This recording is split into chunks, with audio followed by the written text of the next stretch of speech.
Fala aí, galera da terceira série do ensino médio da Rede Estadual de Educação do Estado do Rio de Janeiro. Eu sou o professor Roberto Stabile, professor de Geografia, e hoje o nosso assunto é nada mais, nada menos do que fonte de energia. Assunto importantíssimo para qualquer vestibular. Você que vai fazer o vestibular, certamente no seu vestibular vai cair fonte de energia. Bom, quando nós falamos de fonte de energia, nós podemos classificá-las em dois principais alicerces: as fontes renováveis e as fontes não renováveis. Vocês também já ouviram falar isso.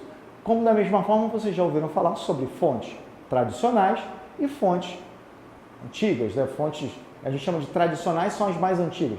E as fontes alternativas são as fontes que surgiram nos últimos anos para tentar sobrepor essas fontes tradicionais.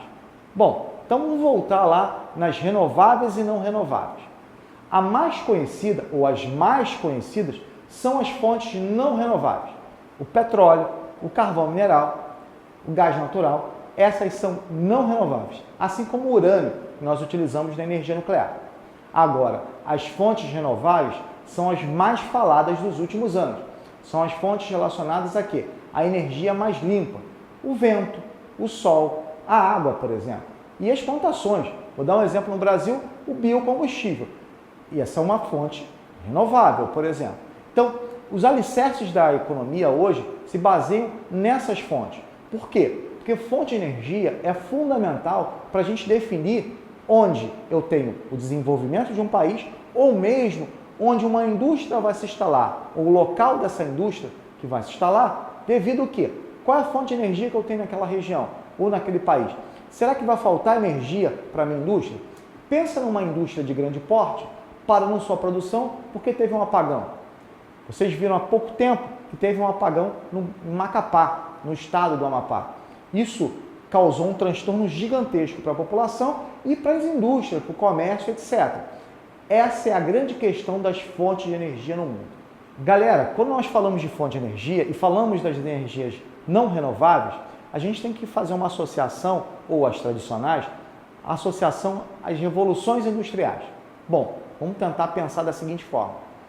Primeira revolução industrial. Qual foi a fonte de energia utilizada? Bom, a fonte de energia foi o carvão mineral, que é até hoje utilizado, tá, galera? Inclusive a China é o país que mais utiliza carvão mineral no mundo. Por quê? Porque tem as maiores reservas de carvão mineral na Manchúria, no norte da China. Então, olha só a importância disso. Na segunda revolução industrial foi utilizado o petróleo. E, na verdade, o petróleo não deixou de ser a fonte de energia mais importante. Até hoje, as matrizes energéticas, tanto do mundo quanto do Brasil, têm, na sua maior parte, o uso do petróleo. Principalmente porque aqui no Brasil nós somos um país rodoviarista. Então nós utilizamos muitos derivados do petróleo, além do petróleo ser matéria-prima para muitos produtos. Tá? Na terceira revolução industrial eu tenho muitas fontes de energia. Entretanto, se utilizou muito a energia nuclear, que também é uma energia não renovável, a utilização do urânio para a produção de energia, as chamadas termonucleares. No Brasil, por exemplo, nós temos 3 termonucleares, 2 em funcionamento e 1 em construção. Sabe quantas tem nos Estados Unidos? 107 usinas nucleares. Nos Estados Unidos é diferente, né? Utiliza também energia nuclear ou as usinas nucleares para fim de guerra. Nós não, nós não utilizamos nada disso. Utilizamos a fonte de energia nuclear apenas para a produção de energia. A utilização dessas fontes de energias tradicionais, ou chamadas não renováveis, elas se mantêm, principalmente o petróleo. Entretanto, a gente tem algumas características importantes a falar. Por quê? Tem o seu lado positivo, né, a questão da utilização e a facilidade de utilização, flexibilidade do uso do petróleo.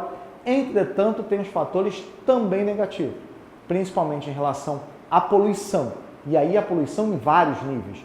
Por exemplo, a maré negra, quando a poluição é no mar, a poluição relacionada à questão ambiental, que é a emissão de gases poluentes, todos esses derivados do petróleo.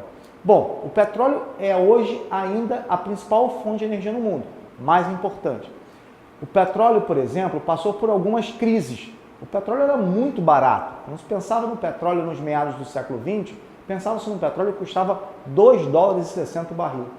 Depois das crises do petróleo, já que o Oriente Médio é a região que mais produz petróleo no mundo, a Arábia Saudita sendo uma das maiores produtoras, essa região entrou em conflito na década de 70. Consequentemente, o preço do petróleo subiu e subiu demais. Hoje, nós temos o petróleo baseado nos 60, 70 dólares, por exemplo, mas ele já bateu, inclusive, mais de 100 dólares o barril. Um barril de 50 litros, que é um valor, por sinal, muito elevado, levando em consideração que esse petróleo é utilizado pelo mundo todo e nem todos os países produzem o petróleo. Vou dar um exemplo no Brasil. O Brasil não produz tanto petróleo assim, já produziu mais, ou seja, também já produziu menos. Entretanto, é claro, não temos uma totalidade na produção de petróleo. As crises do petróleo, galera, afetaram muito o território brasileiro, principalmente que nesse período, década de 70, o Brasil estava num período de crescimento econômico. Entretanto, teve que gastar muito dinheiro para trazer fontes de energias alternativas. O Brasil investiu em energia nuclear, energia hidrelétrica, exploração mais do petróleo, no pró-álcool, por exemplo, a produção de cana-de-açúcar. Na verdade, nós tentamos fazer muita coisa para nos livrarmos, literalmente, dessa dependência externa do petróleo. Entretanto, o petróleo no Brasil ele tem características próprias. Por exemplo, mais de 80% do petróleo retirado no Brasil é o petróleo offshore, é um petróleo retirado no mar. O nosso estado é o estado que mais produz petróleo no Brasil. Claro, no mundo tem a Arábia Saudita produzindo petróleo. E aí, galera, preste atenção numa questão importante. Mesmo produzindo muito petróleo, nosso estado não conseguiu se desenvolver. Nós passamos também por crises econômicas destinadas do petróleo. A gente tira o petróleo no mar, mas também tiramos petróleo no continente. É o petróleo onshore. Tem muito, por exemplo, no nordeste do Brasil. E, consequentemente, o petróleo faz parte do nosso dia a dia. Primordialmente porque nós somos um país rodoviarista, como eu já falei anteriormente. Um país que utiliza muito derivados do petróleo. Vocês certamente já ouviram falar de energias alternativas. A nova tendência no mundo hoje é a utilização de energias mais limpas. A gente está pensando muito no meio ambiente. Olha só o Acordo de Paris, que prevê a redução de emissão de gases poluentes. Mas para isso, eu tenho que ter uma nova fonte de energia, ou uma nova matriz energética.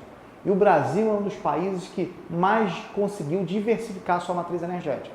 Hoje o Brasil utiliza inúmeras fontes renováveis e limpas. Por exemplo, o crescimento da energia eólica no Brasil é impressionante, assim como o crescimento da energia solar. O Brasil já tinha a energia hidrelétrica, que é uma energia limpa por não emitir gases, mas é uma energia que causa um impacto no ambiente. Entretanto, a própria energia hidrelétrica vem causando menos impactos com as novas construções, com a nova tecnologia.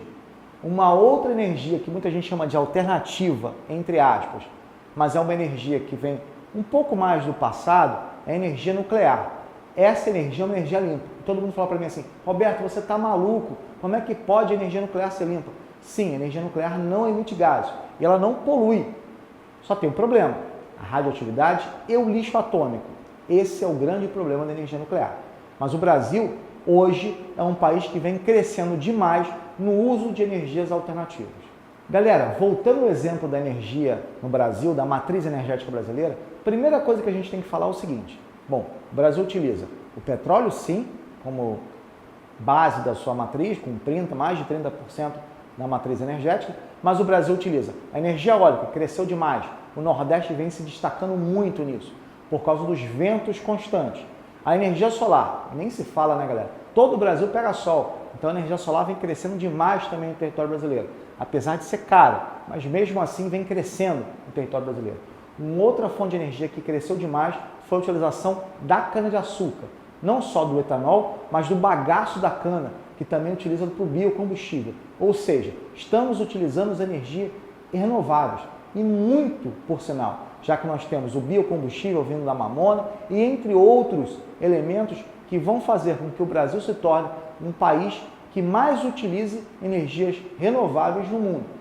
Isso é importante? É claro, o Brasil se enquadra nesse processo do novo meio ambiente, dessa tendência de conservação ambiental, emitindo cada vez menos gases poluentes. E o Brasil realmente é um país que emite poucos gases. Por exemplo, o Brasil não tem chuva ácida. Na verdade, tivemos indícios em São Paulo, mas isso na década de 80.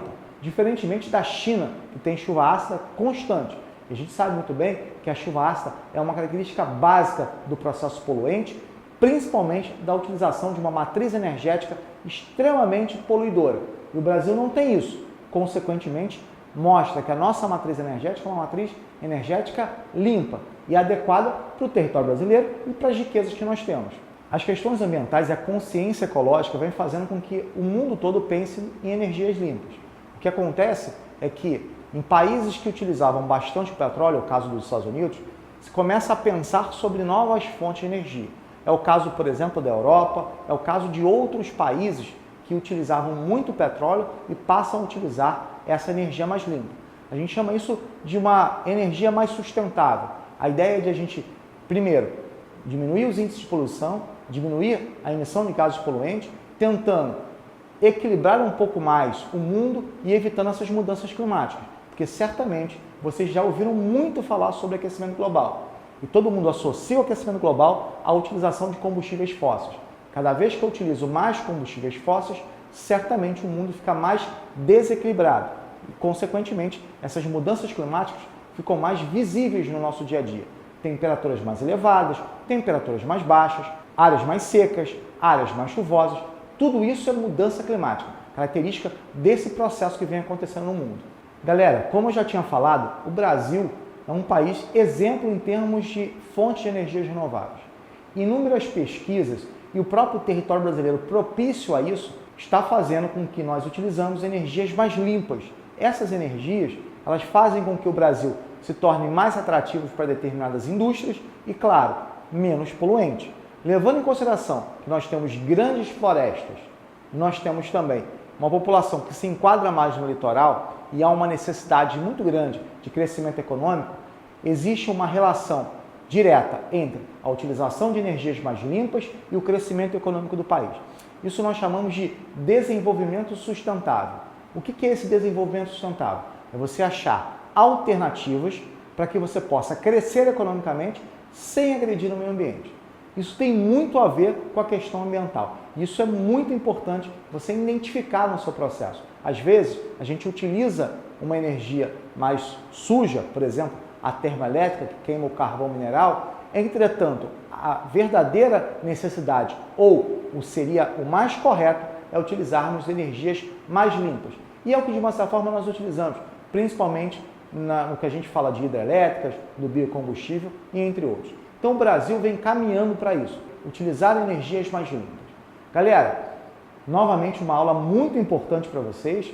Lembrando, cai muito no vestibular, é fundamental, mas a gente tem mais, hein? Tem mais uma aulinha para que vocês assistam falando um pouquinho sobre o Rio de Janeiro.